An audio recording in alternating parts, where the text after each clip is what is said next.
Hey, my name is Danny, and I'm going to walk through during this quick video how you can add PostHog to your API documentation with Fern. PostHog is an analytics tool. For folks who are not familiar with them, they make it easy for you to track web analytics like clicks and session views, devices and location that people are visiting your website from. And one of the things that's really nice is on your documentation, and this is Fern's documentation website, is to treat your docs like they're a website that you want to track marketing analytics for. And so in this case, I actually do want to add PostHog to my documentation.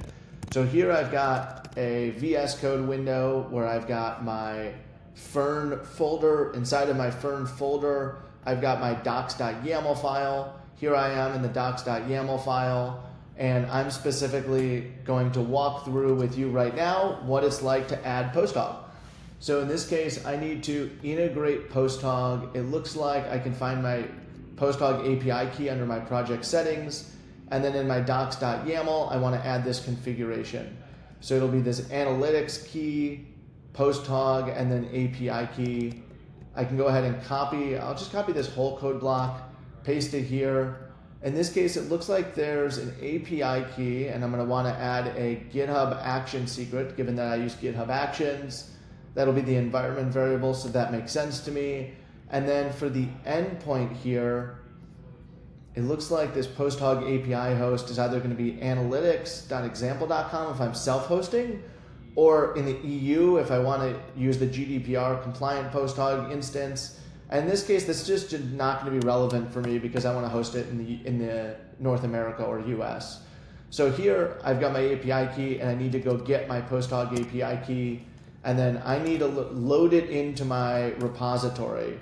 So I'm going to go to my Fern repo, into my settings. I'm going to go over to secrets and variables, actions. I'm going to add a new repo secret. I'm going to name that PostHog API key. And then it looks like I can grab the API key right here, boom, copy, and I can go ahead and paste that. In this case, the API key for PostHog can actually be public, but for the purposes of this video, I'll show what happens when we do make it private. All right, that looks like all there is to do. So now let me go back to VS Code. I'm going to want to check out a branch to add PostHog analytics. Let's go ahead and add this.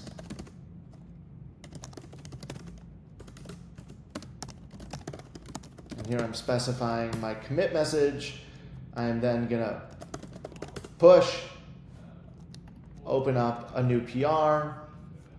One of the nice things about Fern is that given that we are open source, we can actually see this PR, and so can you. And maybe I'll make this a little bit nicer. Cool. And I will go ahead and post a link here too.